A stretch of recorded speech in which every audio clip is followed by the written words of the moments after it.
This is the disclaimer for Wildlife Control Consultant and Pest Geek Podcast for the Living the Wildlife podcast. Always follow national, state, provincial, and local laws when using pesticides and or other control methods to manage pests. Wildlife Control Consultant, LLC, Pest Geek Podcast, Living the Wildlife Podcast, Stephen M. Vantassel, or their or his affiliates are not responsible for followers' use of the information provided here. Hi, Stephen Vantassel here, Wildlife Control Consultant, bringing you another episode of Living the Wildlife Podcast as part of the Pest Geek Podcast family. Hey, glad to have you on board. Take a few moments, if you would, to subscribe to our podcast, especially if you like it, and if you would have some comments or thoughts for future shows, definitely reach out to me at wildlifecontrolconsultant@gmail.com. That's wildlifecontrolconsultant@gmail.com. And don't forget to join us on Facebook and our Pest Geek Podcast family, where we have over 1,800 people part of our group. And there you can ask questions and engage. And I'm the person involved, obviously, with vertebrate pest control. And there's others on there with other pest control issues and insects and weeds and all horticulture and all kinds of stuff. So definitely come along and join us and learn more about this field. Well, today I want to talk a little about pocket gophers. I am very passionate about pocket gophers. I love pocket gophers. I know a lot of people don't, but I think they're a fascinating creature. But they do occasionally, or maybe frequently, come into conflict with human interests, particularly farmers. And I'm always interested in learning more about it. Well, I was doing some person turned me on to this on YouTube, talking about what's called the Gopher Buddy. Now, I checked this guy out on YouTube, and he's probably in his 70s, this guy, and basically he controls pocket gophers on his own farm ground and came up with this invention that he uses with the DK1 pocket gopher trap. Now, the DK1 is probably one of the most inexpensive pocket gopher traps around. It's been around for decades, if not even longer than that, maybe even 100 years. Can't quite say, but it's an oldie, right? And so it is definitely a death clutch number one. There's a death clutch number two, but a DK1 version. I'll show you, and I'll talk about this a little bit more later. But this device is for this particular trap, but I think you could use it for others. I certainly have. So I bought a couple of them. I bought one and tried it out. I'm not making any money off this. I tried to get him to interview on my podcast, to talk to him. He hasn't taken me up on it. I think he's a little shy. But basically what he does with this is he finds the plug, the pocket gopher plug, and then he screws this into the ground, into the plug. We're talking about the lateral tunnel here. And then once he gets it in deep enough, then he just pulls it out, and then he turns it around and uses this little hook to dig it out. And his theory is you want to disturb the lateral tunnel as little as possible. Now, I've always been using a trapper's trowel, a narrow trowel, and I dig it out wide enough, and then I have to get my hand in there because I have a kind of a fat hand or a wide hand, and so I've got to make it bigger. And his philosophy is you want to disturb it as little as possible, make sure it's all smooth. So how do you know you're down to the main tunnel? Well, I guess you kind of have to feel for it.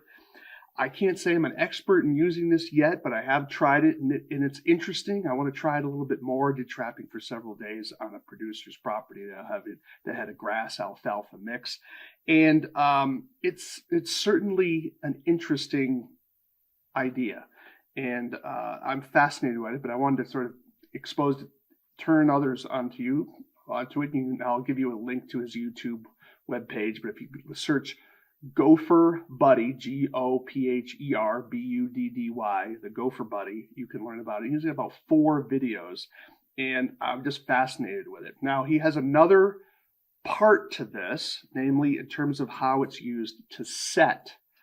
And so some people have trouble setting this trap. Now, I basically just set it the old-fashioned way, and I just simply, put it on here, and you put the trigger on.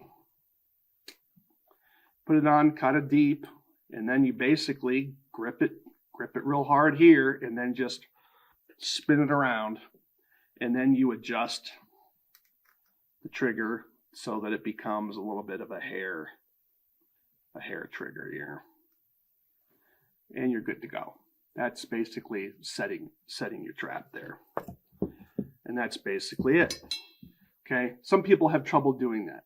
So I would suggest using the Gopher Buddy, and we'll show you how he uses that there. Let me take the tension off there. So he basically inserts the trap in like this, because there's 2 holes in it. And then basically you kind of hold it in with your thumb. Excuse me, I have to put the trigger in first. My apologies on that. I normally don't use it, so I'm just going to show you here. So you put the trigger on, and you kind of slap it in there like this.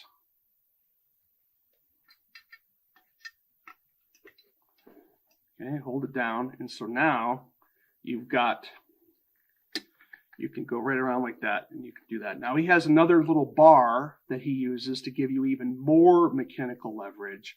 Actually, he says it's 3-to-1 mechanical leverage, so it's even easier. Obviously, I didn't use that here.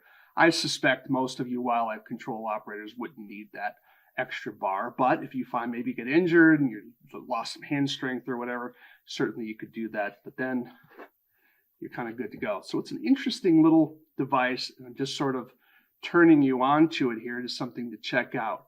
But I wanted to spend a few moments talking about one of his theories about this trap, because he actually talks about modifying the DK1. And I was fascinated by it, so I basically checked it out. So let me show you what he's referring to. Whenever you're dealing with a mass-produced trap, there's always going to be some issues with a certain percentage of them because of the tolerances of the manufacturing process. Right? It makes sense because these are banged out by a machine, and sometimes things aren't quite what they could be.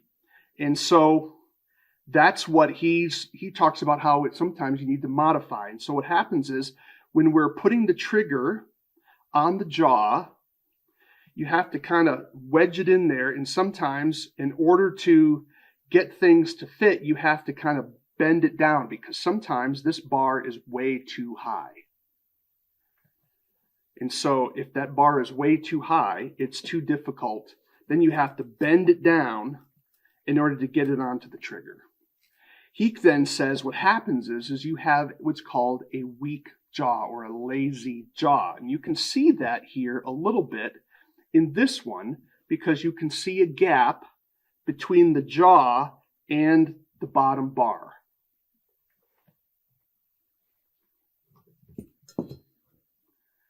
So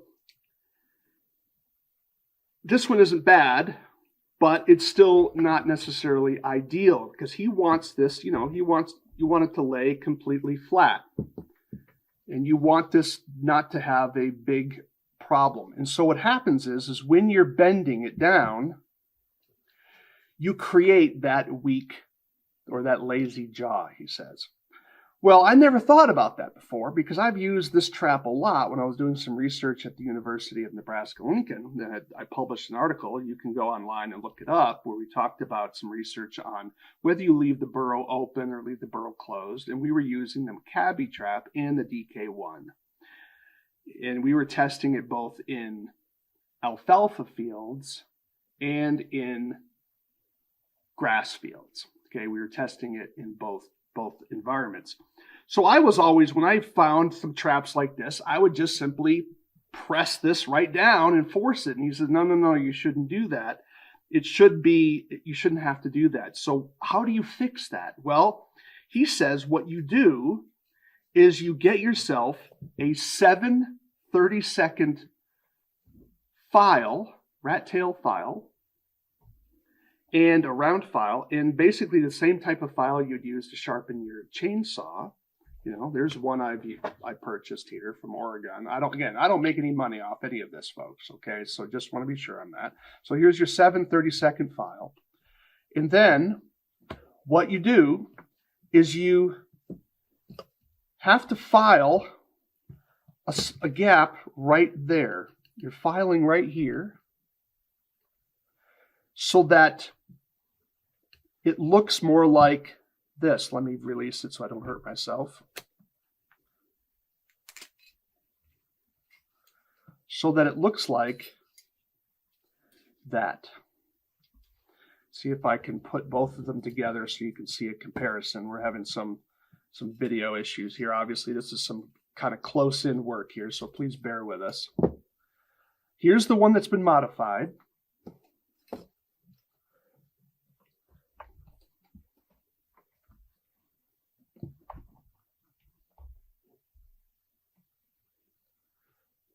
Versus the one on my left and your right that has not been modified.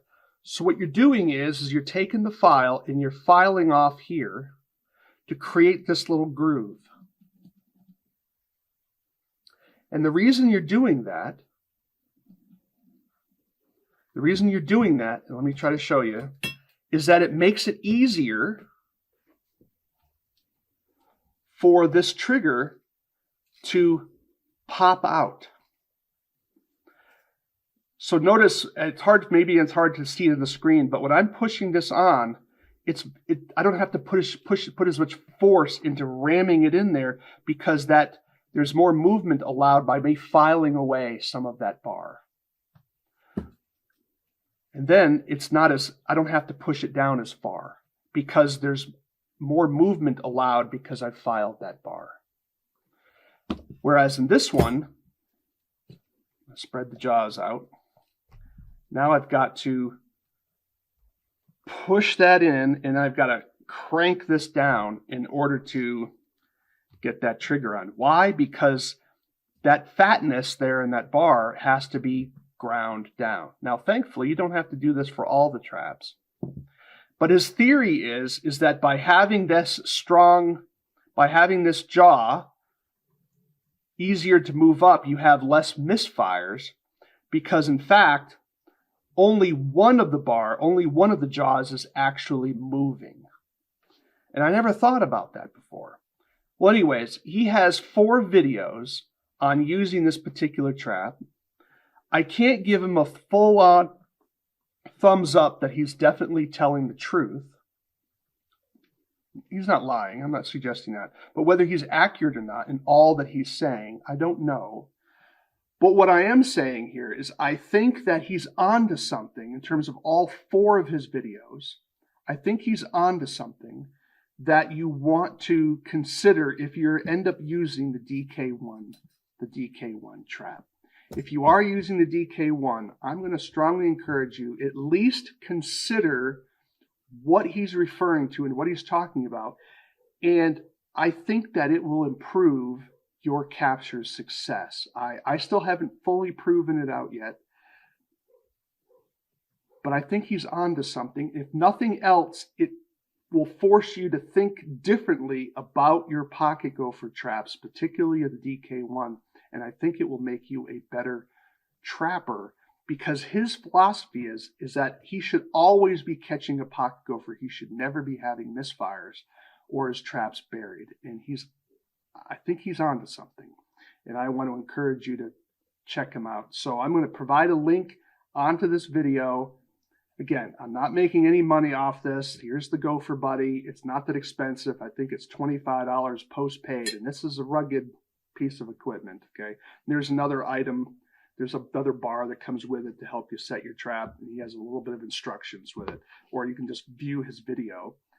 A really nice guy, and I think that we need to be thinking more carefully. We have a lot of people that spend hours about how they're putting together their coyote traps and other types of traps, but we really haven't paid enough attention to our pocket gopher traps.